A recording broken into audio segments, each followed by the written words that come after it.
지금 우리들이 지금 반야신경을 지금 하고 있습니다. 그래서 지난 시간에 이제 부처님께서 그 관자재 보살을 그 예로 들으셔가지고 이제 반야바람 일다 공부를 그 아주 그 행심, 그러니까 그 깊이 행했다.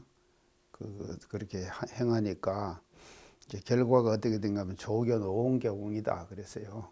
그래서 오온계공이 오온이 다 공한 것을 알았다. 그렇게 이제 예를 이제 들으시죠. 그래서 이제 그 조견 오온계공까지 지난 시간에 그 말씀을 드렸습니다. 이렇게 이제 오온이 다 공한 것을 그 관자재 보살께서 알으시고, 그 다음에 이제 지금 반야신경 원문이 사리자야 하고 이렇게 이제 부르십니다. 사리자. 이제 이 사리자.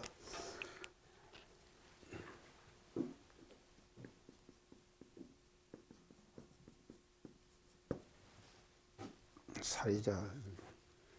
이제 부처님 제자 중에 한 분이시죠. 사리자는요.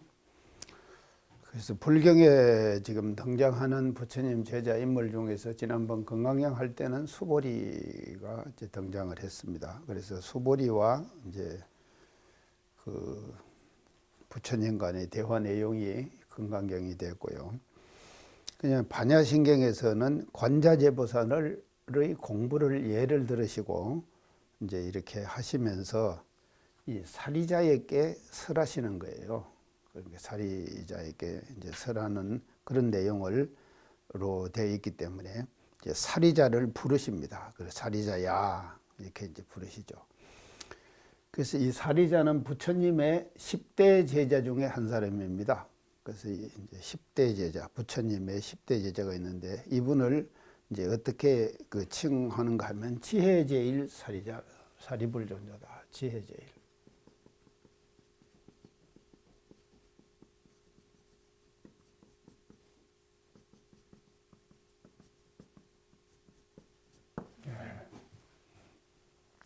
그 부처님 10대 제자 중에서 다 제일 잘하는 그 특기 과목이 하나씩 있어요.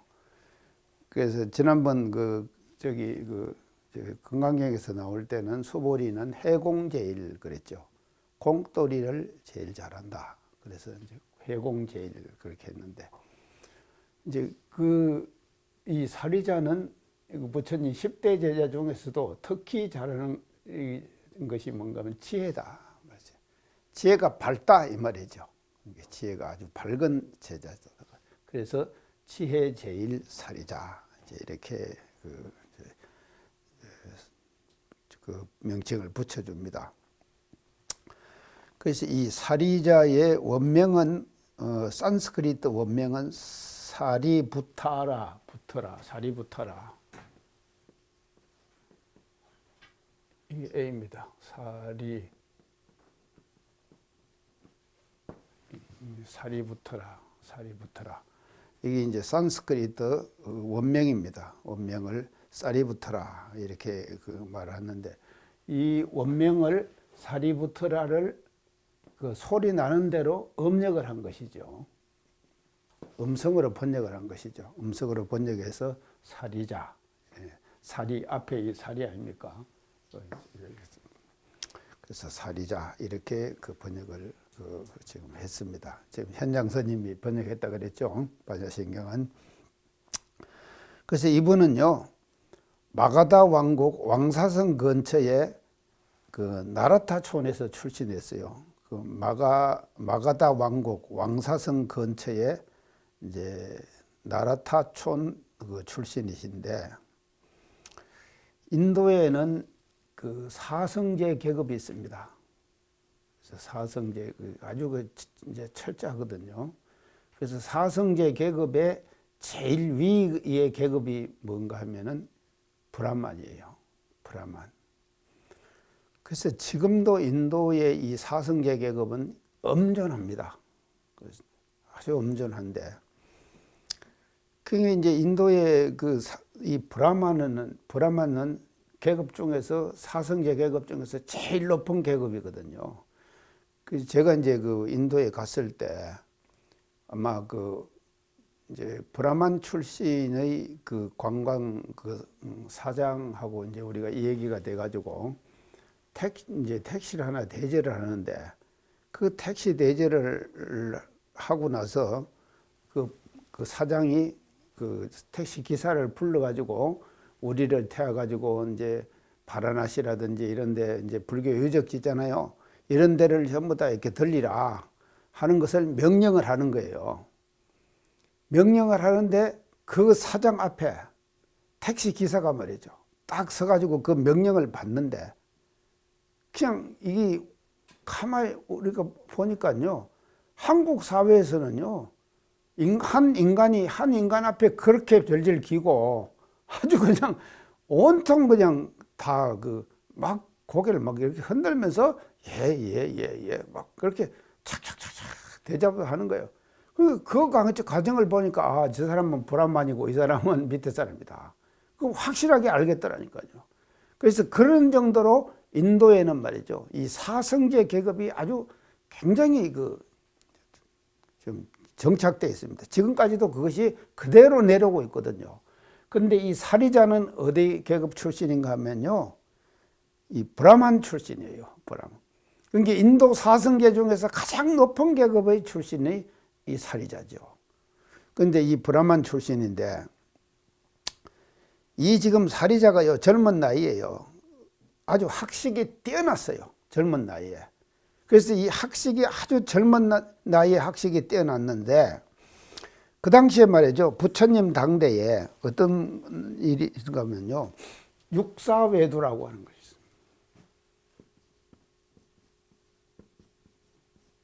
있습니다. 사자가 이것이 서성사자예요.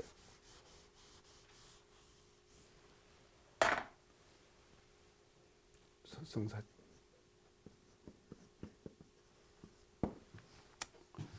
여섯 서성이 있는데 외도를 하는 여섯 서성이 있었다 이 말이죠. 그래서 부처님도 말이죠. 사실은 일생 동안 법을 설하시고 하면서 인도 사회에서 이 육사 외도들에게 엄청 시달려요. 그래서 많은 논쟁을 합니다. 계속 논쟁을 하는 거예요. 이 육사 외도들하고요. 그게 이제 그래서 이 육사 외도가 사실은 말이죠. 이런 논쟁을 통해 가지고 부처님의 논리의 세계를 더 정확하게 만들어준 역할도 사실 있다고요. 이런 저항이 없으면은 논리가 정확해질 수가 없는 것이거든요. 논리를 항상 정확하게 하려고 하면은 그 논리를 저 사람이 나한테 와서 육사 외도들이 자기들의 논리를 얘기를 하잖아요. 하면 그것을 타파해야 되고 격파해야 된다 이 말이죠. 이해를 시켜야 될 거 아닙니까? 그 사람들을요.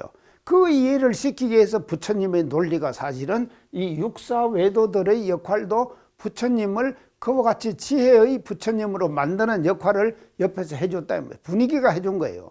그래서 육사 외도들에게 많은 시달림을 부처님도 사실은 받으셨거든요. 그래서 이 육사 외도가 부처님 당대 때 굉장히 유행을 했는데 이 사리자는요. 이 사리자는 육사 외도 중에서 어떤 사람이 있었는가 하면요.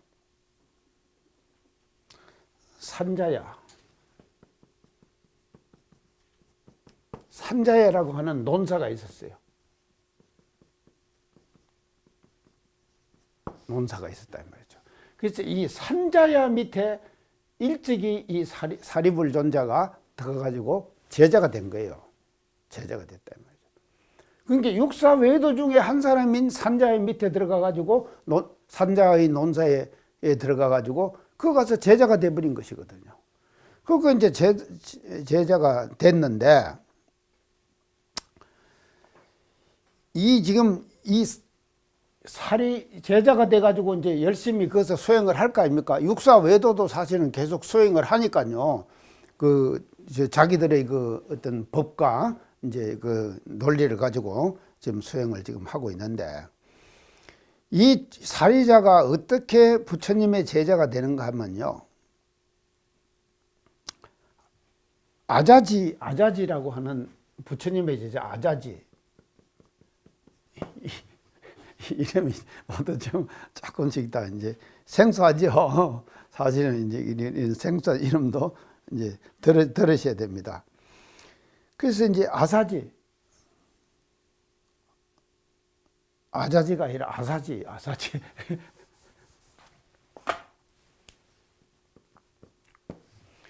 부처님 제자 중에서 아사지라는 사람이 있다 이 말이죠. 이 아사지가 사리부를 찾아갔어요. 사리불 존자를 찾아간 거예요. 찾아가지고 부처님의 법이 이런 법이 있다고 하는 것을 설해 주는 거예요. 그러니까는 이 아사지의 그 부처님의 법을, 아사지는 부처님의 제자거든요. 그러니까 부처님께 배운 그 법을 가지고 가가지고 사리불 존자에게 이 육사외도 중에서 산자야 교당에 가가지고 지금 수행을 하고 있는 사리불이에요. 그 사리불에게 말이죠. 그러니까 우리로 말하면 타종교인이죠. 타종교인에게 가가지고 부처님 법을 설해 주는 거예요. 아사지가요. 그 부처님을 법을 설해 주니까 사리불 존자가 아사지의 부처님 법 설함을 듣고 깨달음을 얻으셔요. 그게 이게 상근기죠. 깨달음을 얻었다 이 말이죠. 이거 대단한 것이죠. 그래서 이 아사지가요 연언을 진짜 잘 다른 것이죠. 그러니까요. 그래서 이제 아사지가 그게 사리불에게다가 얘기를, 부처님의 법을 얘기를 해주니까 그 법을 듣고는 사리불이 말이죠 깨침을 얻는 거예요. 아, 내가 이게 헛살았구나. 그러고 뭔가 개종을 하는 거예요. 개종을 하는데 당신만 사리불만 하는 것이 아니라 목련존자. 목련존자도 많이 들어보셨죠? 이 10대 제자 중에 한 사람이에요. 이분은 뭐 제일입니까? 신통제일. 신통제일 목련존자예요. 그래서 이 목련존자하고 사리불하고 막역한 친구 사이예요. 그 친구 사이니까 이 아사지의 부처님의 법을 전해 듣고는 지금 사리불이 말이죠. 목련존자를 꼬시는 거예요. 우리로 말하면요. 그래갖고는 목련존자와 함께 이 지금 산자야 교단에 있는 육사외도 중에 한 사람인 산자야 교단에 있는 250명의 제자들을 데리고 한번 끌고 말이죠. 250명의 제자와 목련존자와 같이 부처님을 찾아와 가지고 제자가 되는 거예요. 엄청나죠 이게요. 250명의 수행자들을 끌고 오는 거예요. 이게 부처님이 얼마나 기뻐하시겠습니까? 아마 우리 대종사님 당대 때도 이런 사람 없었죠. 250명을 끌고 와가지고 같이 말이죠 부처님의 제자가 돼버린 거예요. 그게 부처님이 얼마나 기뻐하시겠습니까? 사리불을 맞이하면서 말이죠. 참, 그게 아마 참 이 사리불이 큰 공덕을 지은 것이죠. 엄청. 그러고 부처님도 그게 굉장히 기뻐하셨어요. 기뻐하시고 나중에는 이 사리불이 말이죠. 사리자가요. 계속해서 수행과 공부를 해갖고 지혜제일이 돼버리는 것이거든요. 지혜제일이 돼가지고 뒤에 가서는 어떤 역할을 하는가 하면은 부처님 대신에 법을 설하기도 했다 이 말이죠. 기록에 보면요. 부처님 대신에 법을 설하시는 거예요. 그렇게 설할 수 있는 정도까지 말이죠. 사리불 존자가 지혜를 닦으셔 가지고 했다 이 말이죠. 근데 아쉽게도 말이죠. 참 이런 사실들이 모두 다 있는데도 아쉽게도 사리불이 말이죠. 부처님보다도 당대 부처님 앞에 열반하셔요. 부처님 앞에 열반하셔버리는 거예요. 안타깝죠. 근데 사실은 부처님이 80세, 79세, 80세 그 당시에 인도 사회에서 그 나이를 지난번에 얘기했죠. 그 나이까지 사신다고 하는 것은 엄청난 나이예요. 아주 고령이죠. 지금으로 말하면 90세 이상을 사시는 거예요. 그렇게 사. 그런데 그래서 이 지금 사리불 존자가 앞에 열반을 하셔가지고 이제 그 뒤에 이제 그것은 이제 그 영화를 크게 이제 보지 못했다. 이제 하는 이제 그런 그 기록들이 모두 나타나 있습니다. 자, 이런 분을 이제 반야신경에서 사리자야 부르시는 거예요. 그래서 온이 공한 자리를 다 이제 지금 그 관자재 보살이 깨쳤다. 그러고 난 뒤 그 말씀을 하시고 사리자야 이렇게 이제 부르시는 거죠. 그래서 이제 금강경에 수보리가 등장하는 것과 마찬가지로 이 반야신경에서 사리자, 사리분이 말이죠. 이렇게 이제 등장을 지금 하십니다. 그래서 사리자야 이렇게 이제 하십니다. 자, 그 다음에 이제 나오는 것이요. 색불리공 공불리색, 색적시공 공적시색이죠. 색적시공 공적시색이 먼저죠. 색불리공 공불이색이 먼저입니까? 예, 색불리 아니에요. 색적시공 공적 예, 맞아요. 그 원문에는 그래요. 자, 색불리공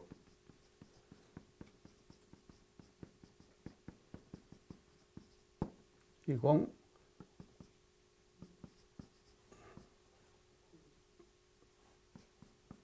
공불 이색 이렇게 이제 사리자야 부르시고는 이제 이렇게 이제 말씀을 하시는 거예요. 자, 요걸 이제 우리가 설명을 하기 위해서는 뭐와 같이 하면 뒤에 바로 나오는 것이 색적시공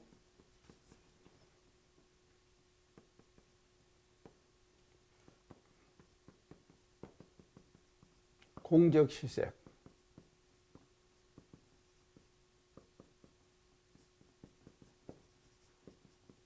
자, 이렇게 이제 나오죠.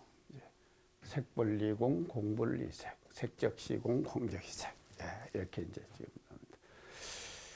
요거를 이제 우리가 이해를 하기 위해서는 색불리공, 공불리색, 색적시공, 공적시색을 이해를 하기 위해서는 이게 이제 이걸 같이 봐야 된다, 우리가요. 같이 이제 보는데,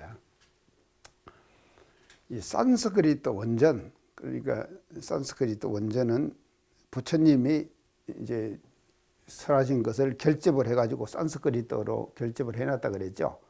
그 원전에 보면은 이거는 이제 반야신경은 누가 번역했다 그랬죠? 지금 우리가 쓰고 있는 이제 번역 판본은 현장본이라 그랬죠? 예, 현장 스님이 번역한 것이거든요. 그래서 현장 이전의 번역을 구역 그러고 현장 이후의 번역을 신역 그럽니다. 그래서 현장 스님부터 불경을 현장 스님 이전의 모든 번역은 인도 사람들의 번역이에요. 한문의 번역이에요. 근데 이제 현장 스님부터 중국 사람들이 가가지고 불법을 배워서 중국 사람들이 하는 신역으로 지금 바뀌는 것이거든요. 그래서 지금 이 내용은 이 반야신경, 지금 우리 그 불조요경에 나와 있는 판본은 어느 판본인가 하면 현장 스님께서 번역하신 신역의 판본이 불조요경에 지금 수록되어 있다. 제가 그렇게 말씀을 드렸죠. 이제 그걸 이제 깔고 이렇게 이제 지금 말씀을 하셨는데, 이 산스크리트 원전에 보면은 말이죠. 요 앞에요. 색불리공, 공불리색, 색적시공, 공적시색 이렇게 말씀을 하는데, 요 앞에 뭐가 하나 더 들어가 있는가 하면요. 색적시공,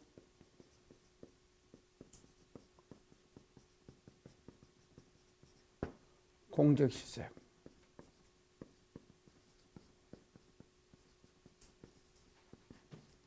이게 한 번 더 들어가 있어요. 한 번 더 들어가 있다 이 말이죠. 색적시공, 공적시색, 색불리공, 공불리색, 색적시공, 공적시색 이렇게 들어가 있다 이 말이죠. 산스크리트 원전에는요. 그래서 원전에는 이것이 들어가 있는데, 이 한번에 들어가 있는데, 현장 스님이 번역을 하면서 앞에 말하는 색적시공하고 뒤에 또 색적시공이 또 나오죠. 그러면은요, 이게 두 번 나오는 거 아닙니까? 그러니까 앞에 나오는 색적시공하고 뒤에 나오는 색적시공을 구별하기가 애매해요. 애매하니까는 이 부분을 생략했다 이 말이죠.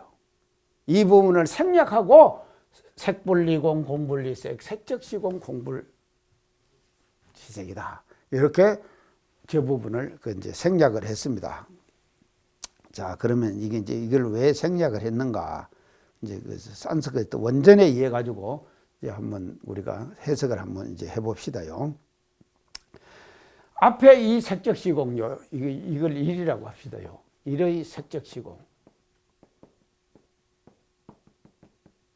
이제 일의 색적시공, 앞에 일의 색적시공은 물질적 형상인 색은, 이 색은 뭐를 말하는가 하면 이 색은요, 앞에 오온을 얘기를 했죠. 오온을 얘기할 때 색은 뭔 온이라고 했잖아요. 색온이죠. 색온. 그래서 색온은 뭔가 하면요, 4대 물질이 모여진 거죠. 예, 지수합봉의 4대이 모여진 것이 색입니다. 색이에요. 그래서 지수합봉. 그래서 이 색이라고 하는 것은 곧 공이다. 다른 말로 하면요, 물질적 형상인 색이죠. 색은요, 그렇죠? 물질적 형상 아닙니까? 4대가 모여갖고 생긴 거죠. 그래서 그 물질적 형상인 색, 이 색은 시공이다. 실체가 없는 거다. 물질적 형상이 모여진 이 색이라고 하는 것은 곧 이 공이다. 실체가 없는 거다. 실체가 없는 거다. 이걸 이제 선언하는 것이 이제 색적 시공입니다. 색적 시공. 이걸 이제 그렇게 이제 선언을 앞에다 했어요. 색이 곧 공이다. 그래서 모든 물질적 집합으로 모여져 있는 색이라고 하는 모든 형상, 색온들은 다 이 공이다. 공하고 똑같다. 이 말이죠. 같다.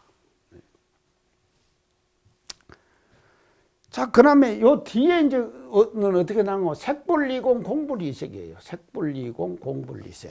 이렇게 나오고. 그러면 요건 또 이제 뭔가 하면 논리가 아주 정연합니다. 한번 보세요. 어떻게 정연한가 하면요. 이 불이라고 하는 것은 부정이죠. 아니다. 부정하는 거죠? 아니다. 딱 부정하는 거. 이도 뭔가 하면 다르다. 이것도 부정하는 것이죠. 다르다. 같으면은 긍정하는 거죠. 근데 이것도 부정하는 거 아니까 이도요. 다르다. 이렇게. 다를 이자거든요. 그래서 이 불이 하는 것은 이건 뭔가 하면요. 불이는요. 부정의 부정이에요. 부정의 부정은 뭐가 됩니까? 예. 참으로. 하여간 지혜가 바른 것이에요.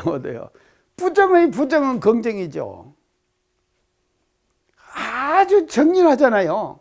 그래서 부정의 부정이에요. 그래서 이 불이는요, 뭐로 해석할 수가 있는가 하면요, 불이 이렇게도 할 수 있어요. 둘이 아니다 이렇게도 할 수 있다 이 말이죠.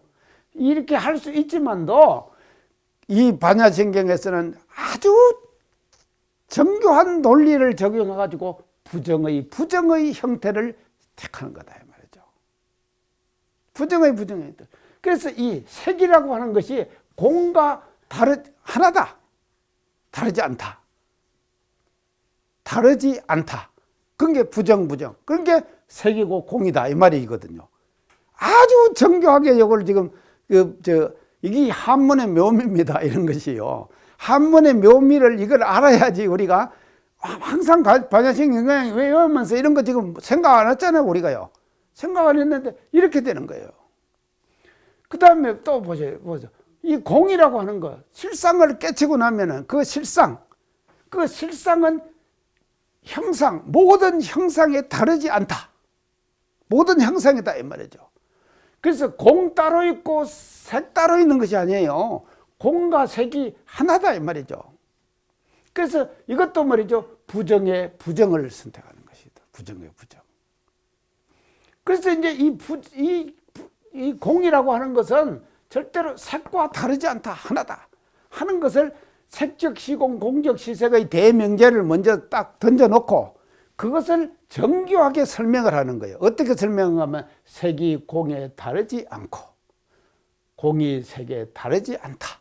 이렇게 설명한다 이 말이죠. 그래서 이게 제 2입니다. 두 번째요. 그 다음에 세 번째는요. 색적 시공 공적 시대 또 나오거든요. 그런 거로 무릇 이 색이라고 하는 것은 형상이라고 하는 것은 이렇게 되기 때문에 다르지 않기 때문에 형상이라고 하는 이 색은 곧 공이다. 그래서 상적의 이론이에요. 이것은요. 요거는 상대의 이론이죠. 상대. 색과 공을 공과 색을 색과 공과 색을 상대 서로 대칭시켜 가지고 부정하는 거예요. 근데 요거 와서는 뭔가 하면요. 상적의 원리. 상적의 원리. 상적의 논리로 가지고 하는 거예요. 곧 상적은 곧 같다 이 말이거든요. 상적이라고 하는 것은. 상대. 이건 서로 대칭해 가지고 설명을 하는 거고 공과 색을 대칭해 가지고 설명을 한 것이고 이것은요. 공과 색을 하나로 엮어 가지고 이제 설명을 이제 하는 것이다.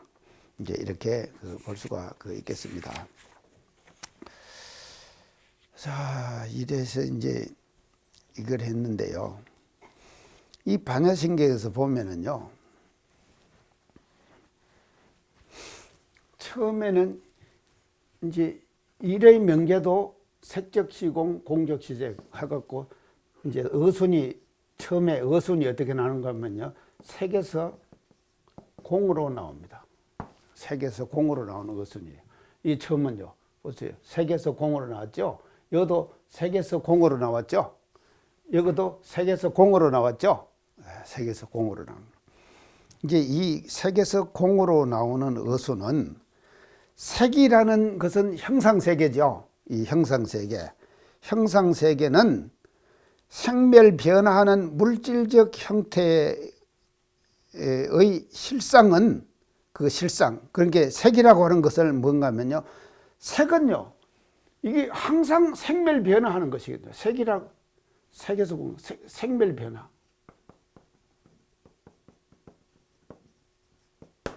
색은 영원히 존재하지 않습니다. 계속 변하는 거예요. 생멸 변화한다 이 말이죠. 그래서 이 생멸 변화하는 색이라고 하는 이 색이라는 거는 색은요. 이 색은 이게 뭔가 하면 물질적 형상이죠. 그러니까 모든 물질적 형상은 계속 생멸 변화한 것이겠죠. 이 물질적 형상은 실상은 실체가 없는 거다. 실상은 실체가 없는 거다. 이게 뭐냐? 공이다 이 말이죠. 그래서 생멸 변화하는 모든 색의 형상은 곧 공이다. 실체가 없는 거다. 이 어순으로 처음에는 이걸 이제 이 공돌이를 설명을 합니다. 그래서 이 생멸 변화하는 모든 형상들은 곧 실체가 없는 공이다. 이렇게 이제 하는 것이죠. 자, 그렇게 해놓고 그 다음에 두 번째는요. 공에서 색으로 나와요. 두 번째는 그러죠. 여기서 공에서 색이죠. 이것도 공에서 색이죠. 여기도 공에서 색이죠. 그래서 어순이 색에서 공에서 색. 이 두 가지 어순으로 서로 바뀌죠. 이제 정신 바짝 차려야지 지금 알아들으시는데요. 자, 이건 뭔가 하면 공에서 색의 어순은요. 진리를 깨닫은 세계의 경지에서는 이게 뭔가 하면 공이죠. 진리의 세계를 깨닫은 경지, 그게 공이다 이 말이죠. 진리를 세계. 이거는 깨침의 세계예요. 깨침의 세계다 말이죠.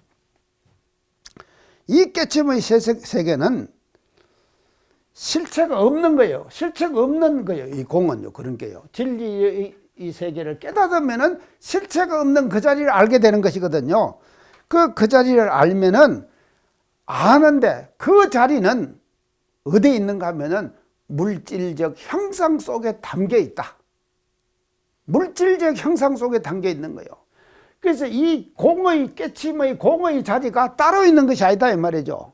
따로 있는 것이 아니에요. 그럼 어디 있냐? 물질적 형상 속에 담겨 있다 이 말이거든요. 물질적 형상 속에 담겨 있다. 그래서 우리가 말이죠, 공을 자꾸 생각을 하면은요, 그 공을 어떻게 따로이 존재하는 어떤 그런 공이라고 생각을 하는데, 그렇게 생각하면 안 된다 이 말이죠.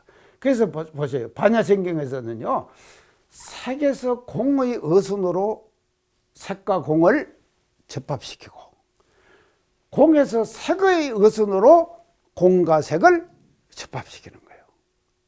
그래서 이 두 가지가 공과 색이라고, 색공, 공색, 이런 어순을 통해 가지고 이 깨닫음의 깨침의 세계와 공의 세계와 물질적 형상의 세계가 곧 하나다, 다름이 없다, 곧 하나다 하는 것을 이 반야신경에서 이제 설명을 해주고 있다고 이제 그렇게 이제 보여집니다.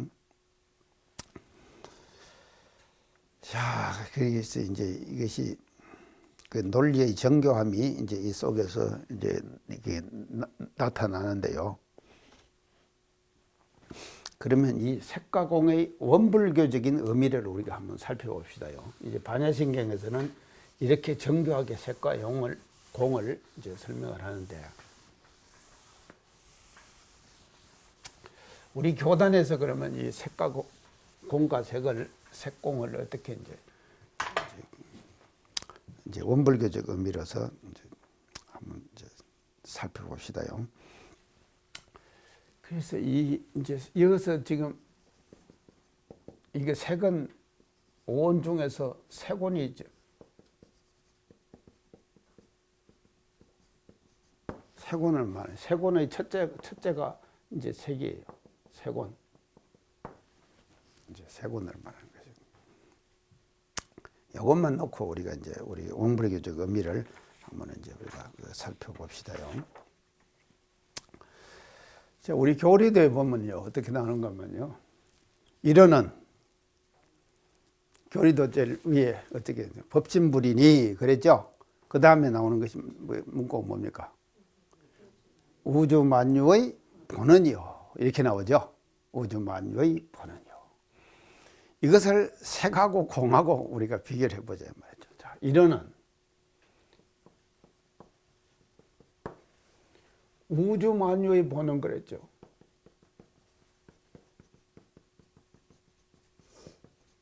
자, 우주만유의 본원. 이것을 색적시공, 공적시색, 색불이공, 공불이색으로 우리가 한번 풀어보자 이 말이죠. 이거를 한번 풀어보자. 자, 이 본원은 뭐를 말하는가 하면요, 아니죠. 우주만유는 뭐를 말합니까? 색이죠. 우주만유는 색 아닙니까? 우주에 형성되어 있는 모든 것들은 색이죠. 그래서 이 색은 색원이죠. 그래서 4대가 모여가지고 우주만유가 형성된 거 아닙니까? 그래서요, 이거는 색이다 이 말이죠. 그래서 우주만유 즉 뭡니까? 본원. 본원, 우주만유적 본원이다 이 말이죠. 우리가 반야신경대로만 해석하면요, 우리 원불교에서 우주만유의 본원 그러시거든. 그러면 이렇게 보는 거면 본원적 우주만유. 자, 또 우주만유 불이 본원. 자, 본원 불이 우주만유. 이렇게 되죠? 이렇게 된다. 그러면은요, 우주만유의 본원이라고 하는 것이 확실하게 드러나죠, 이제. 아까 지금 제가 색적시공, 공적시색, 공불이색, 색불이공 다 설명했잖아요. 그 논리대로 하면은요, 우주만유가 본원과 다르지 않아요. 그리고 본원이 다르지 않아요. 그리고 우주 만유가 곧 본원이고 본원이 곧 우주 만유다 이 말이죠. 우주 만유가 따로 있고 본원이 따로 있고 한 것이 아니다 이 말이죠. 그래서 그 우주 만유 속에 본원이 갈마 있고 그 갈마 있는 본원이 이론의 진리다. 이렇게 설명했죠. 아시겠죠? 이게 원불교적으로 해석을 하면은 이게 지금 반야신경의 원리가 이렇게 되는 것이다. 그러면 진공묘유로 한번 우리가 설명해 봅시다. 진리를 진공묘유하다 그러죠? 자, 진공묘유. 이 진공묘유는 뭔가 하면요. 묘유적, 묘유 불이 진공. 진공, 불이 묘유. 묘유 즉 시 진공. 진공 즉 시 묘유. 자, 이렇게 된다 말이죠. 진공 묘유.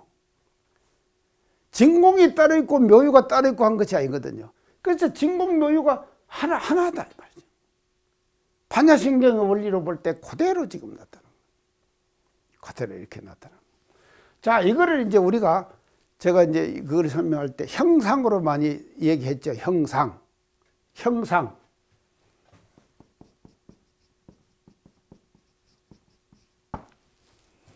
형은 뭡니까? 형은요. 우주만유지요.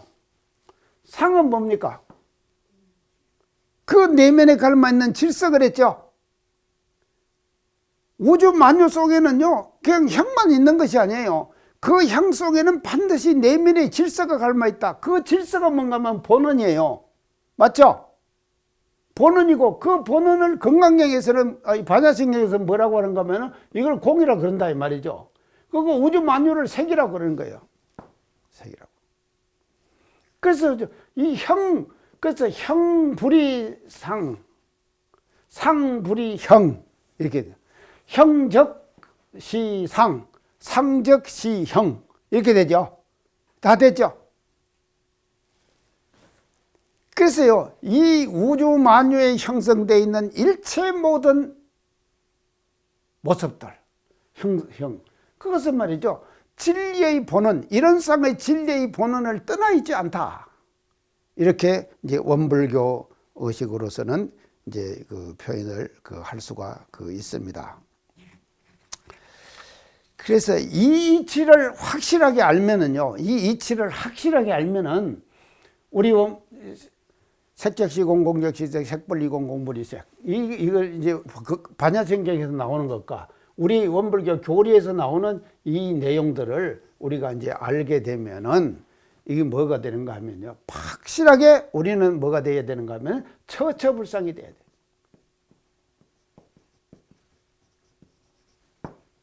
철서불상이 돼야 되는 거예요. 그래서 처처가 바로 뭔가 하면 공을 떠나지 않았어요. 그 말은 처처가 우주 만유가 본원을 떠나 있지 않죠. 그렇기 때문에 처처가 우리가 대각전에다가 지금 법신불 모셔놨죠. 그 법신불을 우리가 절하고 하잖아요. 그 법신불에 절하는 것은 진리불공이죠. 근데 그것만 법신불이 지금 대각전에 모셔놔 있는 법신불만 법신불입니까? 모든 우주 만유가 다 법신불이죠. 그 법신불이거든요. 그래서 그 법신불에도 우리는 말이죠, 신앙행위를 해야 될 거 아닙니까? 그 하는 신앙행위가 뭐냐? 처처불상 사사불공이다 이 말이죠. 그래서 대종사님께서 처처불상 사사불공은요, 반야신경에서 말하는 공적시색, 색적시공, 공불이색, 색불이공, 이 이치와 이 처처불상 사사불공 이치는 이런 그 반야신경의 공과 색의 이치를 더 발전적으로 해석해낸 것, 발전적인 방법을 제시해 주신 것, 그것이 뭔가 하면 처처불상이다 이 말이죠. 맞죠? 공과 색만 계속 얘기하면 뭐 할 겁니까? 아무런 의미가 없는 거예요. 그래서 공은 공이고 색은 색이고 이렇게 생각할 수가 있는 것이거든요. 근데 그 공이 바로 색이고 색이 곧 공이기 때문에 형상으로 나타내는 모든 처처는 다 불상이다 이 말이죠. 부처님의 진면목이다 이 말이에요. 그 부처님의 진면목이 되어 있기 때문에 그 진면목에 우리는 불공하거라. 우리가 반야심경에 색적시공, 공적시색, 색분리공, 공분리색, 이 공부를 우리가 하면서 바로 말이죠, 대종사님께서 제시해 주신 처처불상 사사불공의 이치를 우리는 여기서 깨달을 수가 있고, 그 이치를 우리가 유추해낼 수가 있다 이 말이죠.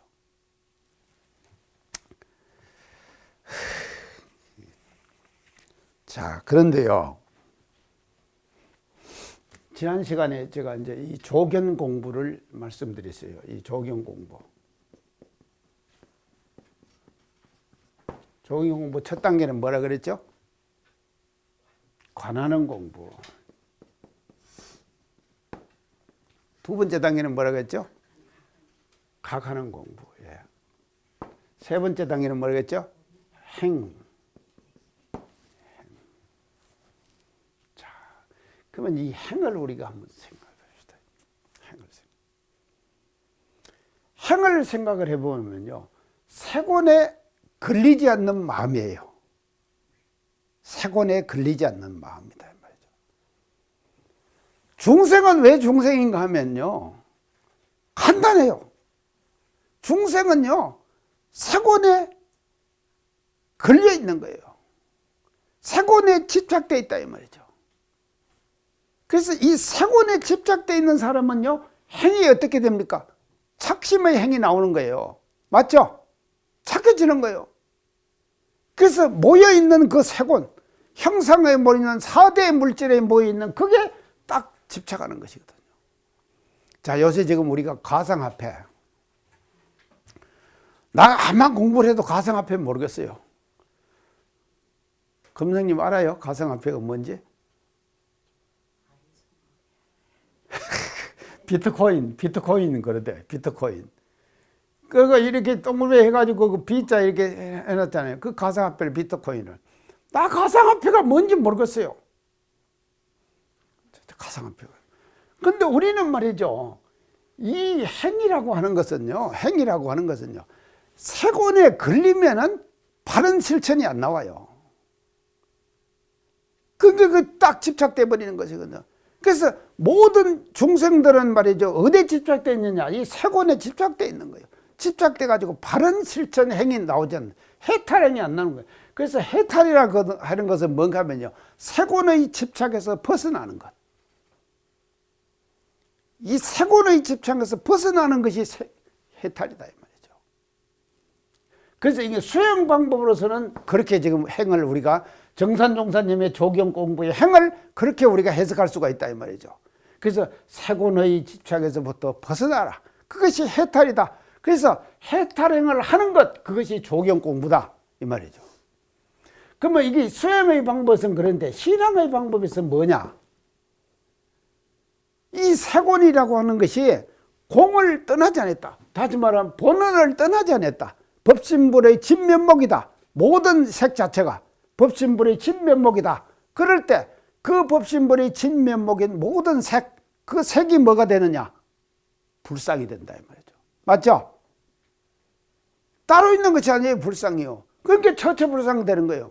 그래서 이 행이라고 하는 것은요, 정산종사님께서 경의편 43장에서 조경 공부를 말씀하시는데 각행 말씀하시는데, 이 행은 말이죠, 신앙의 행위로서 처처불상 사사불공도 이 행에 포함되어 있다. 우리가 이렇게 알아야 됩니다. 어찌 그렇게 실천할 수 있겠습니까? 덕사님 어떠신가요?